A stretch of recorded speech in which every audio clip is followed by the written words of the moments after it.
Oh, I didn't see you there. I'm reading feminist literature. And you may be wondering what I'm doing here. Well, I'm gonna be talking about the most romantic thing that you could ever talk about. Anime. Um, that's it. Yeah, that's just anime, I guess. I mean, I don't know what else I would talk about for romance. I am just an awkward guy, though. Yeah. Thank you. Feminist literature, everybody, come on.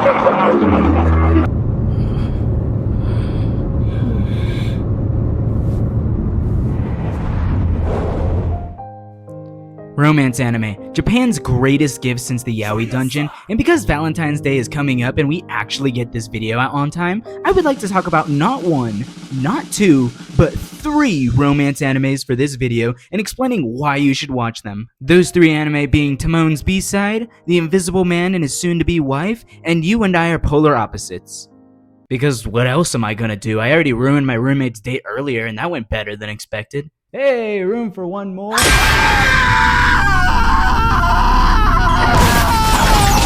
So now let's start talking about anime. I'm gonna get kicked out. I'm like on the 3rd floor, man. I'm gonna get a notice. They're gonna come for me. Was that cool? You and I Are Polar Opposites is a high school love story that's about the loud and outgoing girl, Suzuki, falling in love with the typical black-haired quiet loner dude, Yusuke. Now, you may be sighing and wondering why I might be praising this anime when I clearly hate these types of anime where some girl pops into the dude's life, like Hokkaido girls. No way he just put in a Hokkaido gals are super adorable reference in there. Yeah, man, my anime fans, However, the difference between these two is they sit in the front of the class by the window instead of the back. Okay, let me actually be serious. This anime recently came out 2 weeks ago and has had a new episode every Sunday. While I basically did describe what the anime is about with the first sentence, the main difference is how the characters are actually written, you know, compared to like other ones. Goodbye, slop animes like Nagatoro and the other ones I can't bother to remember. This anime decides to have our main girl Suzuki not being a teasing monster, but actually a very talkative girl trying to include Yusuke in conversations, even though he seems rather bleak and having no personality, which we will get to in a moment. But another thing that stood out to me about Suzuki is that compared to other anime girls where they're relatively popular with people and have a lot of friends, she's scared of how people perceive her, and that frightens her when in reality people do like her, she just gets in her own head. It gives some depth to her character rather than a popular talkative girl. She has her own doubts too, even while talking to Yusuke. She has her doubts that maybe he thinks she's weird until she finally asks the question of walking home together. Tani-kun, やばい。途中まで一緒に帰ろう。心臓出そう。We notice from her personality as well that she's very loud, jumpy, talkative, and just a character that clearly feels more alive compared to other romance heroines with their bleak personalities or need to show skin 24/7. Okay, let's have a comparison. This is Minami from Hokkaido Gals, and now this is Suzuki from You and I Are Polar Opposites. Can you see a difference? Yeah, I'm pretty sure you can. Now, let me show you something they have in common. Pretty shocking, right? If you don't see an issue, you're a Diddy blood. What the fuck? Are you with that Diddy shit? Oh, hell no. Also, if you like anything like this stuff, you're like a total sicko, dude. No one should really have...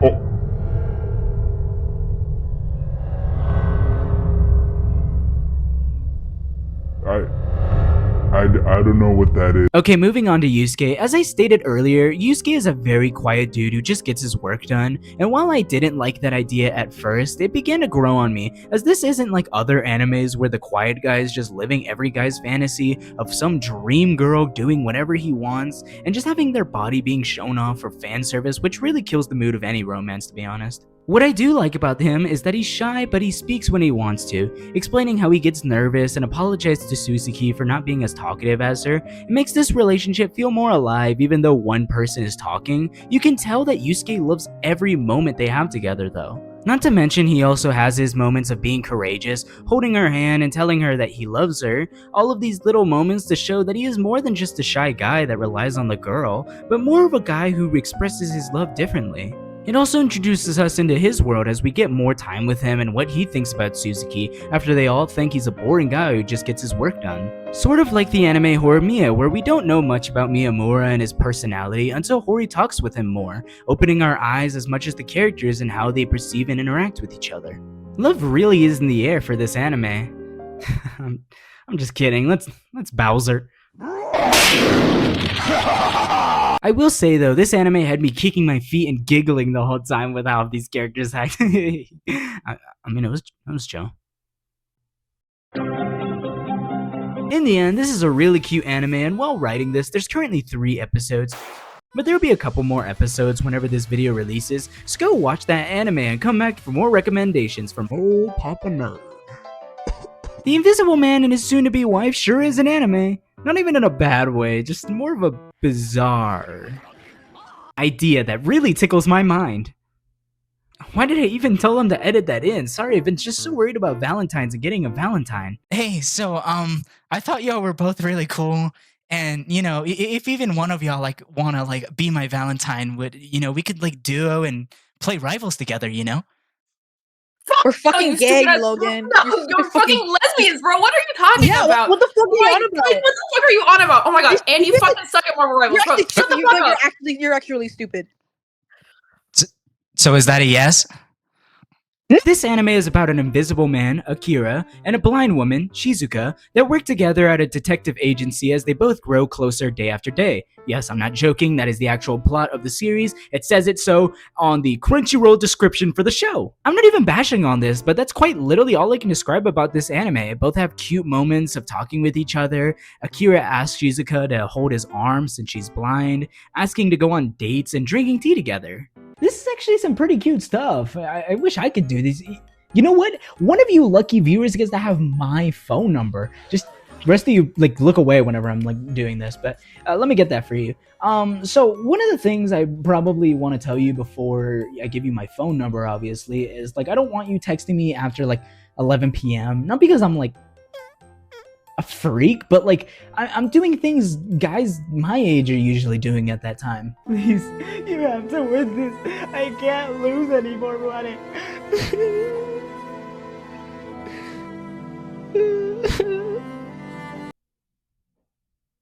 Yeah, I mean, and here's my number. Have a beautiful day. Another thing that surprised me about this anime, though, is the amount of world building it's doing just by episodes acting like everything is casual. We meet other co-workers like a wolf girl and some old dude.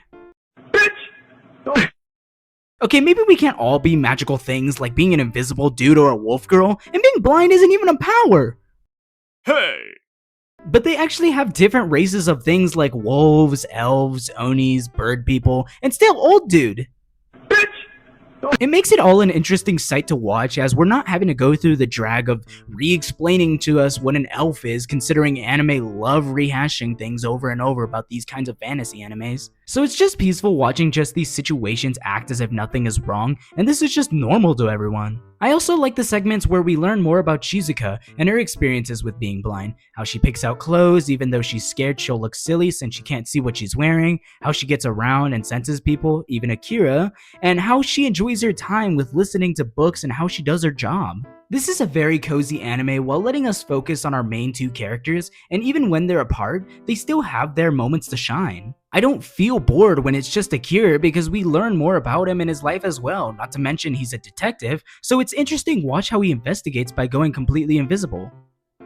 I don't get bored with Shizuka either because she can function as her own character and doesn't need to constantly rely on Akira to get through her day. She can fend for herself and she isn't some cutesy girl that needs saving from a man. Of course she does have her struggles or conflicts, but that's where Akira comes in, and the same could be said about Akira. While he may seem confident in what he does, he has issues as well and needs someone to help and someone he can depend on. That's another good thing I like about this series when comparing it to other animes like Komi Can't Communicate, Hokkaido Gals, and of course Nagatoro, and Rent a Girlfriend! They just live in my head rent-free, don't they? They just haunt the narrative every time in my videos. It's like seeing a toxic ex. One of them I wish for the better and hope that they could change, and then the other I want them to be strapped in a room and forced to listen to Iron Mouse. Look at the nerd. Who's this handsome nerd fella? No, my name is Blurb. I'm a dungeon master. Prepare for torture, which I do. All right, are we comfy? Doesn't matter! This is torture! What I mean by this is that the characters in these other animes depend on each other and physically can't do anything interesting on their own. Naoto needs Nagatoro to talk to him, and while I do enjoy some moments of the show when there's a genuine connection, Naoto alone is just a very bare-to-the-bone dude who doesn't really have much of a personality, and same for Nagatoro. Besides training and teasing, she doesn't really have much, but when they're together, they actually have some cute moments together, and it's actually really beautiful. What I just said is basically the problem for all of these shows I've listed. Besides Rent a Girlfriend. Hey, Gwan, Scran, get out of here, you moochers! That's right, keep moving! You know what? Yeah. Except you stay. That show is just horrible even when the couple is together. Not to mention most of these shows, besides Komi Can't Communicate, I think, just has horrible fan service and it's just total slop. Which I think through all of this slop, there's still romances like The Invisible Man and his soon-to-be wife that don't center around school, don't need fan service to keep feeding the gross anime fans their slop content, and is all around just a very chill, slow romance anime where we go through their daily lives. That's just what a great romance anime is. And hey, let's see what this friendly VTuber has to say. Hi Logan, hi! It's me, Cider, your favorite fox, I bet, right? I hear you've been playing Marvel Rivals lately, champ. Are you winning your games? Are you not winning your games? I don't know if you should be playing the game, bud. I hear that you're 20 years old. Oh, a little old for playing Marvel Rivals. Don't be on it anymore. I think your talents lie elsewhere, and maybe those talents should lie in getting a job. Okay, geez, you didn't have to be so rude, and don't make me fun of my rivals things. I can do whatever I want. I'm not that bad. Let's just go to the next part. For our final anime, we'll be talking about Timon's B-side. This anime is about our main heroine, Utage, who's a fan obsessed with this boy band called Face, which is sort of a boring name for a band. If I had to name it, I would call it Cat Club, and this is how it would appear on stage.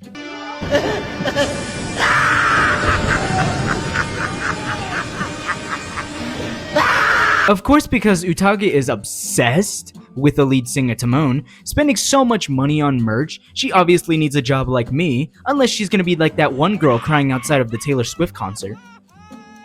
So she works as a housekeeper, getting assigned to Timon's house, discovering that the most popular lead singer of a boy band, who's known to be incredibly flirty, is actually a total introvert who has no self-confidence?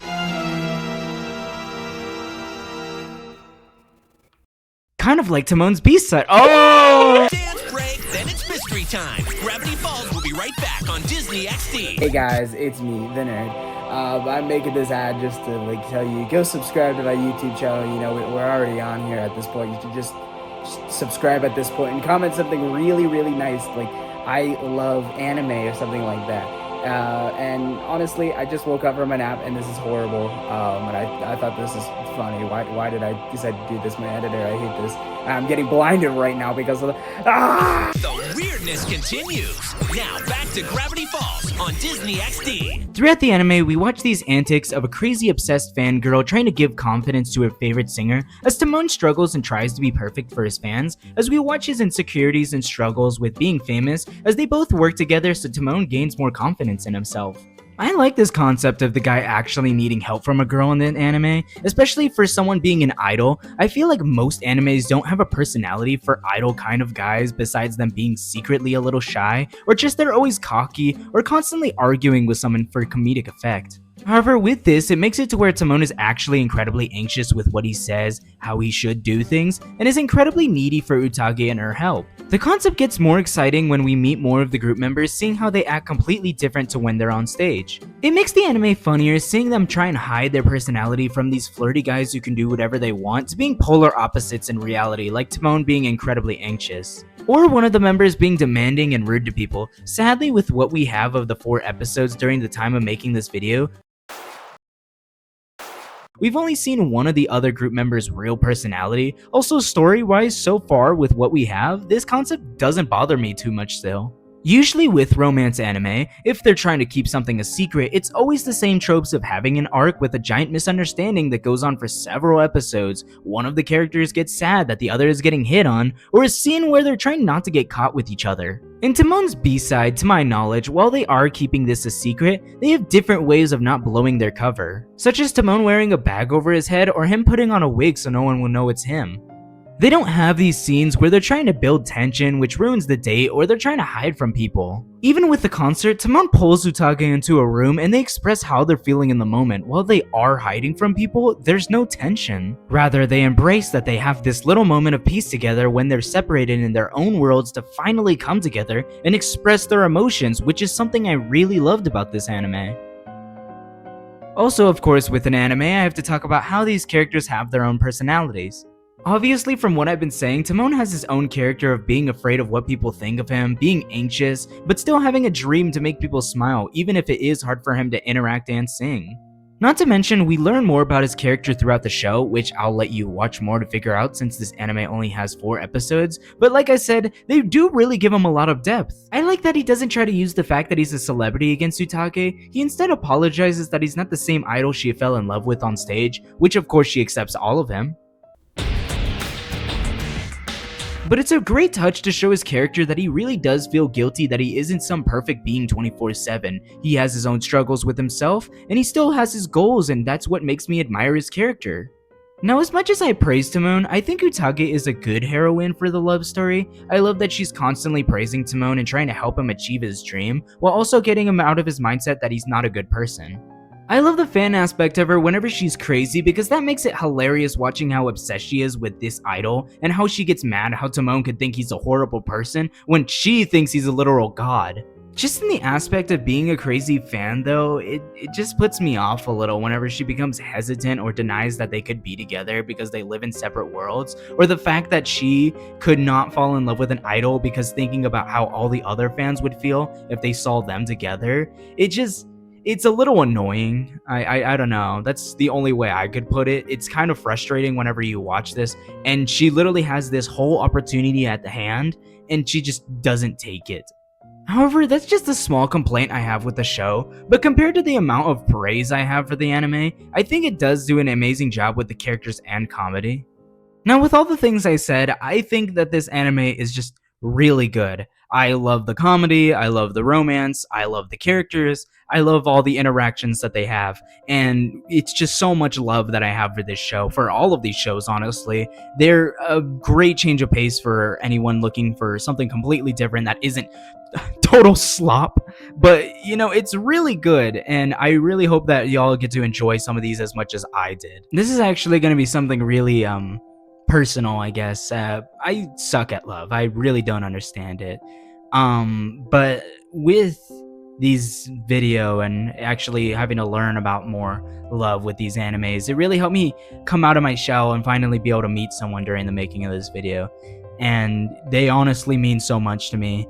And I finally asked the question, and I actually recorded it because I thought it'd be really something special and beautiful to show as kind of a tribute to them.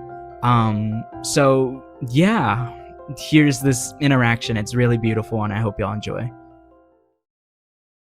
Hey, I thought you were actually like really cool, and I had a lot of fun talking with you tonight, you know. Would you like want to date and be my duo? Dog, I'm a fucking guy. What the hell are you talking about? By the time this video releases, these shows are going to most likely have a decent amount of episodes, and if anything happens, like in them having a horrible plot point, which I highly doubt, just know that this was all made before they barely had any episodes. I mean, don't bash me, but like, I really wouldn't care. I mean, I watch slop. You look at all this other stuff I watch. I'm no better than all of you. I deserve to go into the dungeon too. Man, I love this slop. In the end, I think all of these animes were really great, and I enjoyed all of them, and they all had me bouncing in my seat and screaming. Hey everyone, I hope you enjoyed the video. I hope that you guys end up liking the romance animes that I ended up recommending to all of you. I honestly thought they were all really good. I hope that you guys like, subscribe, comment down below. I love reading your comments. They mean a lot to me. And you all may be wondering this whole entire video where my glasses have been. I threw them out. I thought it'd be more romantic, you know, Casanova, the whole thing I've been going for this whole time. I can't really see or anything, so it's probably working. But in the spirits of Valentine's Day, I thought it'd be great to play a song for all the lovely people out there. And what better song to be playing than Jeff Buckley's Lover, You Should Have Come Over. All my riches for smiles when I slept so soft against her. It's never over. All my blood for the sweetness of her laughter. It's never over. She's the tear that hangs inside my soul forever. Ooh. Can you, like, shut up, bro? No one thinks you're romantic with your glasses off. I'm downstairs banging on the roof with a broom trying to get you to shut up because you are so loud trying to sing and be a professional YouTuber over here. No one's going to watch your stuff. Me and my girlfriend are having a date downstairs right now, and you're ruining it completely. Like, she's going to come up here next and beat you up. Like, I don't think you want that either. Was I reading that loud? Really? Yes, you were being that loud. I literally can't take it anymore. Like, I don't know what. I'm going to go get the RA at this point and get you kicked out of the apartment. I can't take it anymore. This is every day, every week. I can't do it.